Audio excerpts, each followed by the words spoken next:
গণমাধ্যমে যা আসে সবটাই খবর নয়। অনেক কিছুই থাকে থাকে ছায়ায়, যা জনসাধারণের চোখের আড়ালে রয়ে যায়। এই আড়ালে সত্য খুঁজতেই অন্তরালের গল্প, হিডেন স্টোরিজ বাই শাহিদুল। দর্শক, স্বাগত জানাচ্ছি আজকের অন্তরালের খবরে। আজকের যে খবর আমরা আপনাদেরকে জানাবো, সেই খবর বাংলাদেশের স্বাধীনতার সার্বভৌমত্ব বিক্রির খবর। যে খবর বাংলাদেশের বিরুদ্ধে মার্কিনীদের নেতৃত্বে একটি বড় চক্রের ষড়যন্ত্রের খবর। দর্শক, যে খবর আমাদের মানচিত্রকে বদলে দিতে পারে, যে খবর আমাদের ভূখণ্ডকে পাল্টে দিতে পারে, ঠিক সেরকম একটি খবর নিয়ে আজকের অন্তরালের গল্প। হ্যাঁ দর্শক, শুরুর আগে আসুন কিছু বিষয় একটু মনে করে নিই, যে বিষয়গুলো আমরা যদি ভুলে না যাই বা যদি ভুলে যাই তাহলে আমাদের স্মরণ করা দরকার। দর্শক, মনে আছে যে 5 আগস্ট যখন শেখ হাসিনা বাংলাদেশ থেকে ক্ষমতাচ্যুত হয়ে ভারতে আশ্রয় নেন, তার পরবর্তী সময়ে যে সরকারটি গঠনের প্রক্রিয়া শুরু হয়, সেই সরকার গঠনের প্রক্রিয়া নিয়ে ছাত্র প্রতিনিধি সহ দেশের কিছু কথিত বুদ্ধিজীবী, যারা আমেরিকার টাকায় শেখ হাসিনা সরকারকে উৎখাতে নেতৃত্ব দিয়েছিল, সেই গোষ্ঠীটি রাষ্ট্রপতি শাহাবুদ্দিন চপ্পুর সঙ্গে দেখা করে। নিশ্চয়ই আপনাদের মনে আছে, সেখানেই কিন্তু প্রথম নাম আসে কে বাংলাদেশের অন্তর্বর্তীকালীন সরকারের প্রধান হিসেবে দায়িত্বভার গ্রহণ করবে। দর্শক, যদি ভুলে না যান, সেখান থেকে সংবাদ সম্মেলন করা হয়, অর্থাৎ বঙ্গভবনের থেকে বের হয়ে ডক্টর আসিফ নজরুলের নেতৃত্বে ছাত্রদের একটি প্রতিনিধি দল সেখানে একটি সংবাদ সম্মেলনের আয়োজন করে। যে সংবাদ সম্মেলনটিতে ঘোষণা করা হয় যে পরবর্তী সরকার, অর্থাৎ যে অন্তর্বর্তীকালীন সরকার গঠন করা হবে, সেই সরকারের প্রধান হবেন ডক্টর মোহাম্মদ ইউনূস। তখন তিনি প্যারিসে ছিলেন এবং তিনি রাজি হওয়ার পর তিনি যখন এই সরকারের প্রধান হিসেবে শপথ গ্রহণ করার জন্য প্যারিস থেকে বাংলাদেশের উদ্দেশ্যে রওনা হচ্ছিলেন, আমি সেই পয়েন্টটির জন্যই মূলত এই আলোচনাটুকু করলাম। সেখানে তিনি সাংবাদিকদের প্রশ্নের জবাবে যে বিষয়টি আলোকপাত করেছিলেন, সেটি হচ্ছে আলোচনার একটি অংশ, অর্থাৎ এই আলোচনার সঙ্গে সেই বিষয়টি একটি সম্পৃক্ততা রয়েছে বলেই আমি সেই জিনিসটি আপনাদেরকে স্মরণ করাচ্ছি। ডক্টর মোহাম্মদ ইউনূস প্যারিসের সাংবাদিকদের বলেছিলেন যে ভারতের উদ্দেশ্যে তিনি বলেছিলেন যে বাংলাদেশের অভ্যন্তরীণ বিষয়ে ভারত যদি হস্তক্ষেপ করে বা তারা যদি কোনো পদক্ষেপ নেওয়ার চেষ্টা করে, তাহলে ভারতের 7 সিস্টার অর্থাৎ নর্থ ইস্টের যে রাজ্যগুলো আছে সেগুলোকে তারা অশান্ত করে দেবে। যদি আমি ভুল না বলে থাকি, এমনটি ডক্টর মোহাম্মদ ইউনূস বলেছেন। এবার আসুন, ডক্টর মোহাম্মদ ইউনূসের শপথ নেওয়ার পরবর্তী সময়ে হঠাৎ করে পাকিস্তান থেকে আইএসআই সহ বেশ কিছু গুরুত্বপূর্ণ সংগঠনের রাষ্ট্রীয় এবং বেসামরিক পর্যায়ের লোকজন বাংলাদেশ সফর করে এবং সেটা কন্টিনিউ করতে থাকে এবং তারা বিভিন্ন গুরুত্বপূর্ণ স্থাপনা, বিশেষ করে সামরিক স্থাপনাগুলোতে তারা বিভিন্ন ধরনের মিটিং, বৈঠক এবং পরিদর্শন করেন। আপনাদের হয়তো সেটি মনে আছে। এবার আসুন একটি বিষয় আপনাদেরকে স্মরণ করি। ঠিক তার অল্প কিছু দিনের মধ্যে তৎকালীন পরিবেশ উপদেষ্টা, এখনও তিনি আছেন, তৎকালীন সময়ে পরিবেশ মন্ত্রণালয়ের দায়িত্বপ্রাপ্ত উপদেষ্টা রেজওয়ানা হাসান, তিনি বললেন সেন্ট মার্টিনে আপাতত পরিবেশ রক্ষার স্বার্থে পর্যটক প্রবেশ অর্থাৎ পর্যটকদের ভ্রমণে নিষেধাজ্ঞা দিলেন তিনি। রেস্ট্রিকশন না, একদমই মানে ওখানে কোনো ধরনের বাংলাদেশি বা বিদেশি পর্যটকদের যাওয়া থেকে তিনি নিষেধাজ্ঞা জারি করলেন। এবং কিছুদিনের মধ্যে কিছু অনাকাঙ্ক্ষিত ঘটনা, যে ঘটনাগুলো স্বাভাবিকভাবে ঘটার কথা ছিল না, অগ্নিকাণ্ড থেকে শুরু করে বিভিন্ন ধরনের ঘটনা কিন্তু সেন্ট মার্টিন দ্বীপের ঘটার খবর কিন্তু আমরা পেলাম। দর্শক, এটি গেল সেন্ট মার্টিন। এরপর আর কয়েকটি পয়েন্ট আপনাদেরকে একটু স্মরণ করাতে চাই। হঠাৎ করে বাংলাদেশে সফর করলেন মার্কিন প্যাসিফিক কমান্ডের deputy commander lieutenant general Joel B Vowell. আপনাদের মনে আছে কিনা, তিনি বাংলাদেশ সফর করে বাংলাদেশের যিনি সেনাপ্রধান জেনারেল ওয়াকারুজ্জামানের সঙ্গে তিনি একটি বৈঠক করলেন, যদি আপনারা ভুলে না যান। এবং তিনি পার্বত্য চট্টগ্রাম অর্থাৎ কক্সবাজারের পার্বত্য চট্টগ্রাম জেলা কক্সবাজারের একটি অঞ্চল পরিদর্শন করলেন, কুতুবদিয়ায় একটি অঞ্চল পরিদর্শন করলেন। এবং এর কয়েকদিন পর জাতিসংঘের মহাসচিব অ্যান্তনিও গুতেরাস তিনি হঠাৎ করে রোহিঙ্গাদের সঙ্গে সাক্ষাতের জন্য বাংলাদেশ চলে এলেন। ওনার হঠাৎ করে প্রয়োজন হলো বাংলাদেশের এই যে রোহিঙ্গা সমস্যা সেটি দেখতে আসার জন্য। শুধু তাই নয়, উনি কিন্তু দীর্ঘদিনের এই রোহিঙ্গা সমস্যা সমাধানের উদ্যোগ না নিয়েই উনি বাংলাদেশে চলে এলেন হঠাৎ করে এই ডক্টর মোহাম্মদ ইউনূসের আহ্বানে। এবং তিনি সেখানে রোহিঙ্গা জনগোষ্ঠীর প্রতি সম্মান, মুসলিম জনগোষ্ঠীর প্রতি সম্মান জানিয়ে উনি ফাস্টিং করলেন, অর্থাৎ রোজা রাখলেন। এবং সেই রোজা রেখে উনি পাঞ্জাবি গায়ে চড়িয়ে উনি চলে গেলেন রোহিঙ্গা ক্যাম্প পরিদর্শনে এবং রোহিঙ্গাদের সঙ্গে কথাবার্তা বললেন। এরপরে আরেকটি ঘটনা আপনাদেরকে বলি। ডক্টর মোহাম্মদ ইউনূস ছোট্ট একটি সম্মিলনে যোগদানের উদ্দেশ্যে চীন সফর করলেন, মনে আছে কিনা আপনাদের? যে চীন সফর করলেন এবং ঢাক ঢোল পিটিয়ে সেই চীন সফরটিকে একটি বড় ধরনের প্রলেপ দেওয়া হলো, বড় ধরনের কি বলে মেকআপ দেওয়া হলো, রঙিন মেকআপ, যে ডক্টর মোহাম্মদ ইউনূস ব্যবসা বাণিজ্য অন্যান্য বিষয় আশায় নিয়ে চীন সরকারের সঙ্গে একটি ফলপ্রসূ আলোচনার জন্য সফর করছেন। এরপর ঠিক তার সমসাময়িক সময়ে আর একটি গল্প আপনাদের মনে আছে কিনা, আর একটি সফরের কথা, যে বাংলাদেশের যিনি সেনাপ্রধান জেনারেল ওয়াকারুজ্জামান তিনি কিন্তু রাশিয়া সফর করেছিলেন। আপনাদের মনে আছে কিনা, তিনি রাশিয়ার যিনি সেনাপ্রধান তার আমন্ত্রণে হঠাৎ করে তিনি রাশিয়া সফর করলেন, যুদ্ধ বিধ্বস্ত রাশিয়া সফর করতে হলো তাকে। এবার দর্শক, এই যে বিষয়গুলো নিয়ে আলোচনা করলাম, যে বিষয় যে ডক্টর মোহাম্মদ ইউনূসের ক্ষমতা গ্রহণ, ডক্টর মোহাম্মদ ইউনূসের ক্ষমতা গ্রহণের পর বাংলাদেশে আইএসআই তৎপরতা, এরপরে মার্কিন সামরিক কমান্ডারদের তৎপরতা, এবং তারপরে বাংলাদেশে জাতিসংঘ মহাসচিবের ভিজিট, এবং জেনারেল ওয়াকারুজ্জামানের রাশিয়া এবং ডক্টর মোহাম্মদ ইউনূসের চীন সফর, এই যে কথাগুলো, এই ডটগুলো এখন কিন্তু একটি পুরো স্ট্রেট লাইন তৈরি করে ফেলেছে। যে স্ট্রেট লাইনটি নিয়েই আমার আজকের আলোচনা। কি হচ্ছে এই মানবিক করিডোর দেবার নাম করে, তার ভিতরের খবর, সেই নেপথ্যের খবর, অন্তরালের যে খবর, সেটি আজকে আমাদের অন্তরালের গল্প।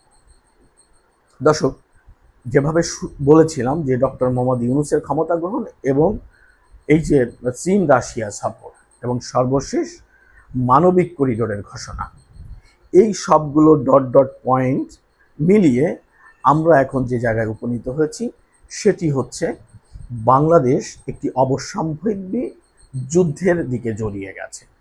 যে যুদ্ধটি আমাদেরকে এড়ানোর এই মুহূর্তে আর কোনো পথ আছে কিনা আমার জানা নেই।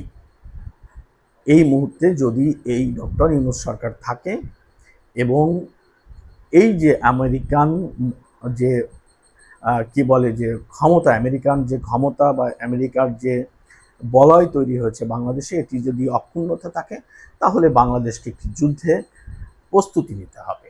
হ্যাঁ, এখানে বলে রাখা ভালো যে আমাদের প্রধান উপদেষ্টা ডক্টর মোহাম্মদ ইউনূস কিন্তু যুদ্ধ প্রস্তুতি নেবার কথা বলেছেন। আপনারা যদি না এড়িয়ে যায় আপনাদের চোখ কান। দর্শক, এবার মানবিক করিডোরের যে আলোচনা তার ব্যাপারে একটি কথা বলি, যে বাংলাদেশের যাদের জন্য মানবিক করিডোরটি দেওয়া হচ্ছে, একটি হচ্ছে রাখাইন, এরা হচ্ছে রাখাইন স্টেট, মায়ানমারের রাখাইন স্টেটের বসবাসরত জনগোষ্ঠী, এবং সেখানে যা একটা যুদ্ধ অবস্থা দীর্ঘদিন ধরে বিরাজ করছে। কারণ তার এই সূত্র ধরে 13 লাখের উপর রোহিঙ্গাকে শেখ হাসিনা সরকার বাংলাদেশে আশ্রয় দিয়েছিল, যারা এখন পর্যন্ত বাংলাদেশে বসেই তাদের জীবনযাপন করছেন। দর্শক, এই যে ক্যালকুলেশন, মানে ডক্টর মোহাম্মদ ইউনূসের সরকার গঠন কিভাবে, সে বিষয়ে আমি আগের এপিসোডে বলেছি যে শেখ মুজিব থেকে শেখ হাসিনা তাদের পর্যন্ত যে দীর্ঘ সময়ের 54 বছরের যে ষড়যন্ত্র তা কীভাবে সফল হয়েছে সেটি আমি আগের এপিসোডে বলেছি। সুতরাং ওই দিকে যাচ্ছি না ষড়যন্ত্র নিয়ে, কিন্তু কি হতে যাচ্ছে বাংলাদেশের সে বিষয়ে একটি কথা এখন বলা দরকার। বেসিক্যালি যে বিষয়টি এখন এই মুহূর্তে আমাদের সামনে আলোচনা করা উচিত সেটি হচ্ছে যে যুদ্ধ কিভাবে আমরা যুদ্ধের সঙ্গে জড়াচ্ছি।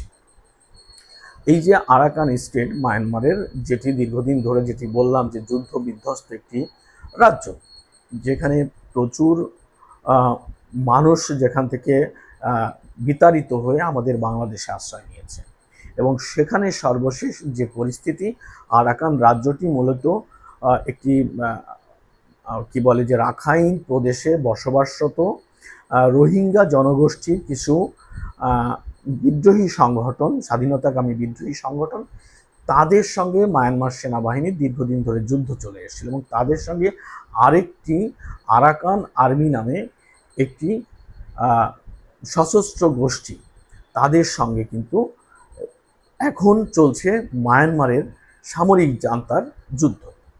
সেই সামরিক জান্তার যুদ্ধের কিন্তু এখন যৌথভাবে আরাকান আর্মি এবং এই যে রোহিঙ্গাদের বিভিন্ন বিপ্লবী অর্থাৎ সশস্ত্র সংগঠন, তারা কিন্তু যৌথভাবে অংশ নিয়ে আরাকান রাজ্য ইতিমধ্যেই তারা বিচ্ছিন্ন করে ফেলেছে, এবং বাংলাদেশের যে সীমান্ত অঞ্চল, অর্থাৎ বাংলাদেশের ওপারে বান্দরবান এবং কক্সবাজার জেলার ওই পারেই কিন্তু মায়ানমার, সেই রাখাইন প্রদেশ, যেখানের পুরো সীমান্তটি দখল করে নিয়েছে এই আরাকান আর্মি। এবং শুধু তাই নয়, এই আরাকান আর্মিকে আমরা কিন্তু কয়েকদিন আগে দেখতে পেয়েছি, তারা বাংলাদেশের অভ্যন্তরে ঢুকে একটি উৎসব, একটি আদিবাসী উৎসবে তারা যোগ দিয়েছে, যে ছবি আমরা কিন্তু বিভিন্ন গণমাধ্যমে দেখতে পেয়েছি, এবং এ নিয়ে বাংলাদেশের সরকারের দুজন উপদেষ্টা কথাও বলেছেন, স্বীকার করেছেন।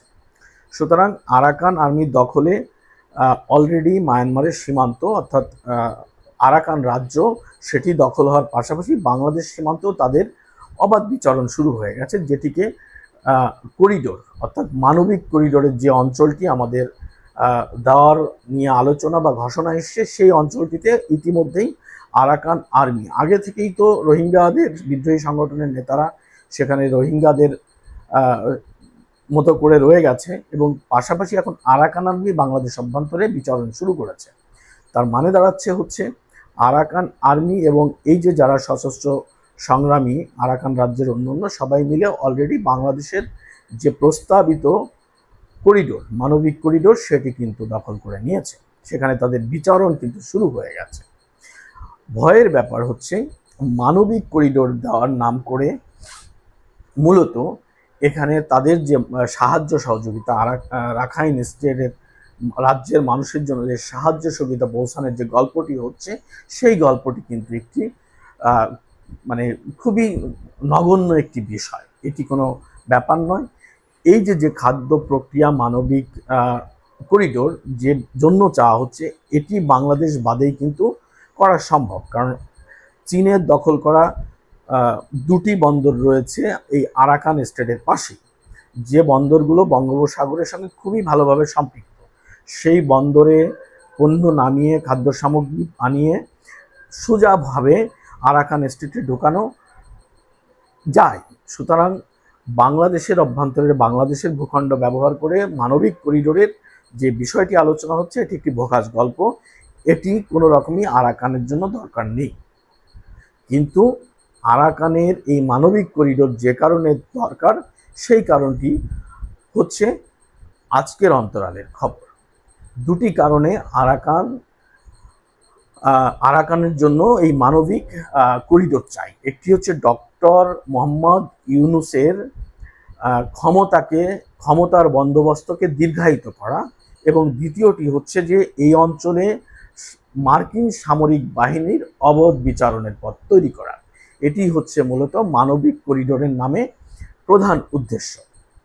ডক্টর মোহাম্মদ ইউনূস মার্কিন সেনাবাহিনীকে এবং মার্কিনীদের এখানে মানবিক করিডোরের নামে অবাধ বিচারণের সুযোগ দেবেন, এবং যার বিনিময়ে ডক্টর ইউনূস তার ইচ্ছামতো ক্ষমতায় আরোহণ করতে পারবেন এবং তিনি যতদিন খুশি ক্ষমতায় থাকতে পারবেন। এটি হচ্ছে এই মানবিক করিডোরের নেপথ্যের গল্প। কেন এবার আমি আগেই বলেছি যে, আমি আগের এপিসোডে বলেছি যে কেন আরাকান স্টেট নিয়ে ষড়যন্ত্র দীর্ঘদিন, বা আমাদের দেশ নিয়ে কেন ষড়যন্ত্র ছিল, সেই ষড়যন্ত্রের গল্প বলেছি। কিন্তু এই ষড়যন্ত্রে সফল হওয়ার পর তারা এখন যেটা করছে যে আরাকান স্টেটই শুধু নয়, তারা বাংলাদেশের এই সীমান্তবর্তী দুটি জেলা বান্দরবন, কক্সবাজার এবং কক্সবাজারের যে সেন্ট মার্টিন দ্বীপ, এই তিনটি অঞ্চল পুরোটাই তারা আমেরিকান সেনাবাহিনী অর্থাৎ মার্কিন সামরিক বাহিনীর হাতে তুলে দিতে চায়, এবং সেই প্রক্রিয়া তারা শুরু করেছে।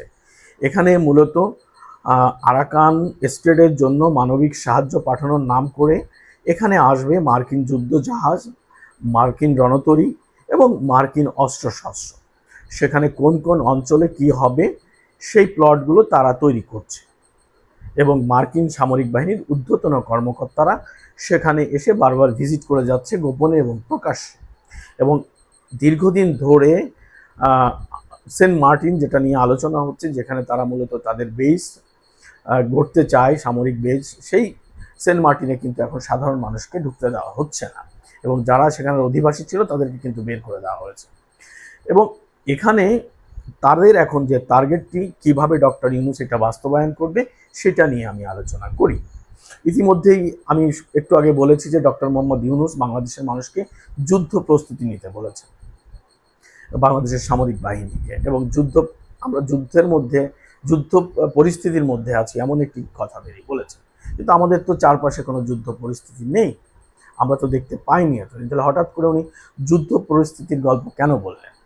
বিষয় হচ্ছে যে বাংলাদেশের অভ্যন্তরে দীর্ঘদিন ধরে রোহিঙ্গারা অবস্থান করছে, যে রোহিঙ্গাদের কেন্দ্র করেই মূলত ডক্টর মোহাম্মদ ইউনূস তার যে স্বপ্ন, সেই স্বপ্নটি উনি পূরণ করতে চাচ্ছেন, এবং সেই পূরণ করার যে বিষয়টি, সেটি কিন্তু মূলত এখন তারা বাস্তবায়নের দিকে এগিয়ে যাচ্ছে।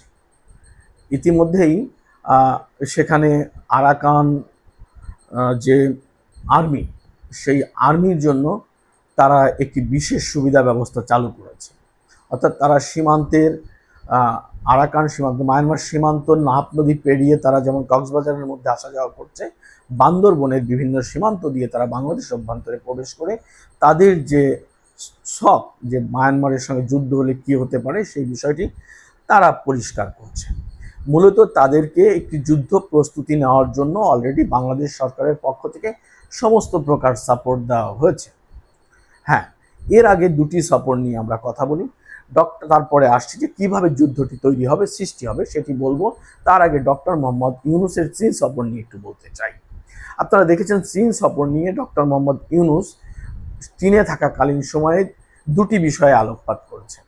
একটি বলেছেন যে বাংলাদেশের অভ্যন্তরে ব্যবসা বাণিজ্যের জন্য চীন যেভাবে চাইবে সেভাবে তাদেরকে ক্ষমতা দেওয়া হবে, সুযোগ দেওয়া হবে। এবং আরেকটি বলেছেন যে দক্ষিণ ভারতের নর্থ ইস্ট অর্থাৎ ভারতের যে 7 সিস্টার বলা হয় সেই 7টি রাজ্য, সেই 7টি রাজ্যে দিকেও নজর দিতে বলেছেন। অর্থাৎ দুটো লোভনীয় জিনিস চীনকে তারা দিয়ে এসছেন। একটি হচ্ছে 7 সিস্টারে তারা যদি চায় বাংলাদেশকে ব্যবহার করে চীন কিছু করতে চায় তাহলে সেটিতে তারা সম্মতি দিয়েছেন। দ্বিতীয়টি হলো যে বাংলাদেশের অভ্যন্তরে যে ব্যবসা বাণিজ্য চীন করতে চায় সে ব্যাপারেও ডক্টর মোহাম্মদ ইউনূসের সরকারের কোনো আপত্তি নেই, তারা যেভাবে চায় সেভাবেই দেবে। কেন ডক্টর মোহাম্মদ ইউনূস যেচে পড়ে চীনকে কথা বলতে গেলেন? এর কারণ হচ্ছে চীনের যে প্রধান দুটি বন্দর, মায়ানমারের যে প্রধান দুটি বন্দর, সেই প্রধান দুটি বন্দর কিন্তু চীনের দখলে। সেই চীনের দখল করা দুটি বন্দর তারা মূলত রাশিয়ার সহযোগিতা নিয়ে দখল করে সেখানে তারা ব্যবসায়িক কর্মকাণ্ড পরিচালনা করছে এবং তাদের যে কি বলে যে অভ্যন্তরীণ নিরাপত্তা সেই ব্যাপারটিও তারা সেখান থেকে পরিচালনা করছে এবং তারা মায়ানমার সামরিক জান্তার সঙ্গে একটা ভালো আন্ডারস্ট্যান্ডিংয়ে আছে। এখন দ্বিতীয় হলো যে চীনকে খুশি করার ব্যাপারটি দেখেছেন ডক্টর মোহাম্মদ ইউনূস, আর রাশিয়াতে চলে গেলেন সেনাপ্রধান ওয়াকারুজ্জামান। তিনি যে একই কথা বলে এসেছেন যে আপনাদের মায়ানমারের যে যা ঘটছে বা আমাদের দিয়ে যা হচ্ছে এটা নিয়ে চিন্তিত হবার কোনো কারণ নেই, এখানে যা হবার সেটি আমরা দেখে দেব, আপনাদের যা প্রয়োজন সেটি আপনারা বুঝে নেবেন এবং আপনাদেরকে দেওয়ার জন্য আমরা প্রস্তুত। তাহলে চীন বা রাশিয়ার কি ক্ষতি হচ্ছে এই যে যুদ্ধ পরিস্থিতি বা সামরিক মার্কিনদের সামরিক সহযোগিতা করে দেওয়ায়? সেটি হচ্ছে যে পুরো মায়ানমারটি মূলত চীন তাদের হাতছাড়া হয়ে যাচ্ছে। তো চীনের হাতছাড়া হচ্ছে, রাশিয়া তাদের বন্ধু, রাশিয়ার বিভিন্ন নৌযান বিভিন্ন সময় তাদের বন্দরে ঢুকছে। সুতরাং চীন এবং রাশিয়া যৌথভাবে ক্ষতিগ্রস্ত হবে যদি আরাকানের মানে রাখাইন প্রদেশে এই যুদ্ধটি লেগে যায়, তাহলে তাদের এই দুটি বন্দর হাতছাড়া হওয়ার সম্ভাবনা থাকবে। এ কারণেই আগে চীন এবং রাশিয়াকে মোটামুটি কি বলে যে প্রলোভন দেওয়ার জন্য ডক্টর মোহাম্মদ ইউনূস এবং সেনাপ্রধান ওয়াকারুজ্জামান সেখানে সফর করেছেন এবং তাদেরকে যতটুকু বোঝানোর সেটা বুঝিয়ে এসেছেন। এখন তারা কি বুঝেছে সেটা আমি এই আলোচনায় আসছি না। এরপরে হচ্ছে যে মানে কাগজে কলমে বলা হচ্ছে যে বাংলাদেশ সেনাবাহিনী শুধুমাত্র আজকে যে যুদ্ধের কথা বলছি সেই যুদ্ধ নিয়ে বাংলাদেশ সেনাবাহিনী কোনো পরিকল্পনা নেই, তারা তাদের নিরাপত্তার স্বার্থে যতটুকু করার প্রয়োজন ততটুকু করবে। প্রশ্ন হচ্ছে আরাকান আর্মি এবং যে কি বলে আরসা, যারা কি বলে এটাকে যে রোহিঙ্গাদের যে সংগঠন আরসা, আরাকান আর্মি এবং আরসা যৌথভাবে যখন মায়ানমারের বিরুদ্ধে বাংলাদেশের অভ্যন্তরে মানে ভূখণ্ড ব্যবহার করে যুদ্ধ ঘোষণা করবে, যুদ্ধ করবে, তখন তাদেরকে লজিস্টিক সাপোর্ট দেওয়া হবে আমেরিকার পক্ষ থেকে বাংলাদেশ সেনাবাহিনীর 3টি ইউনিটকে দিয়ে। এটি হচ্ছে প্ল্যানিং। তাহলে যখন আরসা বা আরাকান আর্মি মায়ানমারের সামরিক জান্তার বিরুদ্ধে যুদ্ধ ঘোষণা করবে এবং তারা মায়ানমারের দিকে অগ্রসর হবে এবং তাদেরকে রসদ দেওয়ার জন্য বাংলাদেশ সেনাবাহিনী এগিয়ে যাবে বা তাদের কাঠামোগত বা তাদের মার্কিনদের সরবরাহকৃত অস্ত্র, খাবার দাবার সেগুলো তাদের হাতে তুলে দেওয়া হবে, তখন কি মায়ানমার আর্মি বসে থাকবে, আঙুল চুষবে? তারা নিশ্চয়ই বাংলাদেশের উপরে হামলা চালাবে এবং যথারীতি বাংলাদেশের উপরে হামলা চালালে বাংলাদেশ সেনাবাহিনী সেই যুদ্ধে সরাসরি সক্রিয়ভাবে জড়াতে বাধ্য হবে। এবার বাংলাদেশের সেনাবাহিনী, সামরিক বাহিনী আমেরিকার মদতপুষ্ট হয়ে যখন আরসা বা আরাকান আর্মির পাশে যেয়ে দাঁড়াবে এবং মায়ানমার দখলের চেষ্টা করবে, তখন কি চীন বা রাশিয়া বসে থাকবে? তখন চীন বা রাশিয়া সরাসরি এই যুদ্ধে হস্তক্ষেপ করবে। আমেরিকা তাদের শক্তি যোগান দেবে, তারা সরাসরি যুদ্ধ না করবে না। যদি নাও করে তাহলে তাদের সমস্ত পাওয়ার, তাদের সমস্ত শক্তি, সামরিক সরঞ্জাম তা দিয়ে তারা সহযোগিতা করবে আরসা, আরাকান আর্মি এবং বাংলাদেশ সেনাবাহিনীকে। পক্ষান্তরে চীন এবং রাশিয়া আরাকান মানে মায়ানমারের যে সামরিক জান্তা তাদের পাশে শক্ত হস্তে দাঁড়িয়ে যাবে। তাহলে কি হবে? একটা ভয়াবহ যুদ্ধক্ষেত্র তৈরি হয়ে যাবে। যে কথাটি বলছিলাম, বলে আসছি অনেক দিন ধরে, যে বাংলাদেশের সামরিক বাহিনী বা বাংলাদেশের ভূখণ্ড, বাংলাদেশকে কেন্দ্র করে একটি বিশ্ব শক্তি, একটি বিশ্বের পরাশক্তির, বিভিন্ন পরাশক্তির একটি যুদ্ধক্ষেত্রে পরিণত হচ্ছে বাংলাদেশ। সেই যুদ্ধক্ষেত্রে যখন জড়িয়ে যাবে, তখন আঞ্চলিকতার কারণে খাতিরে এই যুদ্ধে ভারত জড়িয়ে যাবে। মানে আঞ্চলিক বা ভৌগোলিক অবস্থানের কারণে এই যুদ্ধে জড়াতে ভারতই বাধ্য হবে। তখন চারটি পরাশক্তি পৃথিবীর, আমেরিকা, ভারত, চায়না এবং রাশিয়া, বাংলাদেশ মায়ানমারের এই যুদ্ধে জড়িয়ে যাবে। তখন বাংলাদেশ নামক এই ছোট্ট ভূখণ্ডটি, আমাদের এই ছোট্ট সক্ষমতার মধ্যে কি পরিস্থিতি তৈরি হবে একবার ভেবে দেখুন। ডক্টর মোহাম্মদ ইউনূস ভাবছে আমেরিকার হস্তক্ষেপে যে যুদ্ধ পরিচালিত বা আমেরিকার সহযোগিতায় আমেরিকার ইন্ধনে যে যুদ্ধ প্রস্তুতির কথা উনি বলছেন, সেই পরিস্থিতি একবার ভিতরে ভিতরে যদি কেউ পর্যালোচনা করেন, অনুধাবন করেন, তাহলে বুঝবেন কি ভয়ঙ্কর বিপদের মধ্যে আমাদেরকে এই করিডোরের মাধ্যমে ঢুকিয়ে দেওয়া হচ্ছে। যে করিডোরের মধ্যে সামরিক মানে মার্কিন সামরিক বাহিনীর অস্ত্রাগার হবে, মার্কিন সামরিক বাহিনী সেখানে অস্ত্র পাঠাবে। যে করিডোরের পাশে মার্কিন সামরিক বাহিনীর একটি সেনা ক্যাম্প, সেনা বেজ হবে, সামরিক ঘাঁটি হবে। সেই করিডোরের মধ্য দিয়ে যখন মায়ানমারে অস্ত্র ঢুকবে, যখন রাশিয়া, চায়নার মতো দেশ মায়ানমারের সামরিক জান্তার পাশে দাঁড়িয়ে যাবে, ভারত যদি আরাকান অঞ্চলের তাদের সীমান্তে যুদ্ধের ঘোষণা দেয়, এবং বাংলাদেশে যদি এইভাবে কি বলে আমেরিকা মুভমেন্ট করায়, তাহলে যে ভয়াবহ যুদ্ধ হবে তাতে বাংলাদেশ নামক রাষ্ট্রটি একদমই ভ্যানিশ হয়ে যাবে। আমাদের পরবর্তী যে মানে কি বলে পরিস্থিতি, সেটি হবে আফগান বা সিরিয়া। সেখানে হয়তো যারা জিতবে হয় সামরিক মানে পুরো আমেরিকান মার্কিন সাম্রাজ্যবাদের একটি পোষা বা একটি পাপেট সরকার, ইউনূস যদি জিতে যায় তাদের পক্ষ, তো ইউনূসের নেতৃত্বে একটা পাপেট সরকার হবে, যারা ইকোনমিক্যালি কোনো রকম, যাদের কোনো ক্ষমতা থাকবে না, যাদের কোনো সামরিক সক্ষমতা থাকবে না, সব কিছু ধ্বংস করে দেওয়া হবে। আর যদি কোনো কারণে প্রতিপক্ষ জিতে যায়, অর্থাৎ রাশিয়া এবং চায়নার মদতপুষ্ট মায়ানমার সামরিক জান্তা যদি জয়ী হয় এই যুদ্ধে, তাহলে কি হবে? বাংলাদেশকে ভ্যানিশ করে দেওয়া হবে। বাংলাদেশের সামরিক যে অঞ্চলটি নিয়ে একটি কি বলে রাষ্ট্র ব্যবস্থা গঠনের চিন্তা করা হচ্ছে, সেই অঞ্চলটি দখল হয়ে যাবে। অন্য অন্য দেশ এই সুযোগকে কাজে লাগিয়ে আমাদের ভূখণ্ডের মধ্যে ঢুকে যাবে না, তার নিশ্চয়তা তো দেওয়ার কোনো সুযোগ এখন নেই। সুতরাং এটি হচ্ছে বাংলাদেশের এই আরাকানের মানবিক সহযোগিতার নামে যে করিডোর, তার নেপথ্যের গল্প। এটি হচ্ছে ডক্টর মোহাম্মদ ইউনূসের সঙ্গে মার্কিন সরকারের, অর্থাৎ মার্কিন বাহিনীর ষড়যন্ত্রের গল্প। এটি হচ্ছে এই যে চতুর্থ পরাশক্তি, পৃথিবীর চারটি পরাশক্তি, এই পরাশক্তিদের কি বলে যে ওয়ার ফিল্ড বাংলাদেশ কিভাবে হলো তার গল্প।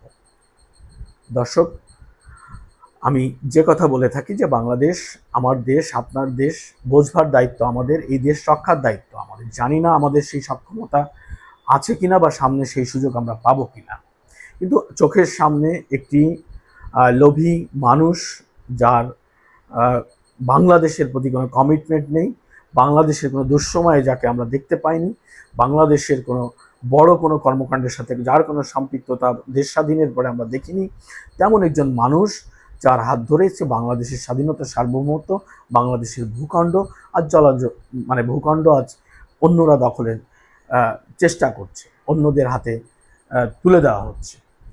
সেই পরিস্থিতি দাঁড়িয়ে দেশ বাঁচাতে কি করণীয়, আসুন আমরা তাই নির্ধারণ করি, তা নিয়ে আমরা পরিকল্পনা করি। দেশ আমাদের মায়ের মতো, এই দেশটা আমাদের রক্ষা করতে হবে। সবাই ভালো থাকুন, সুস্থ থাকুন, এবং আগামী এপিসোড যাতে আপনারা দেখতে পান সেজন্য আমার এই চ্যানেলটি সাবস্ক্রাইব করুন।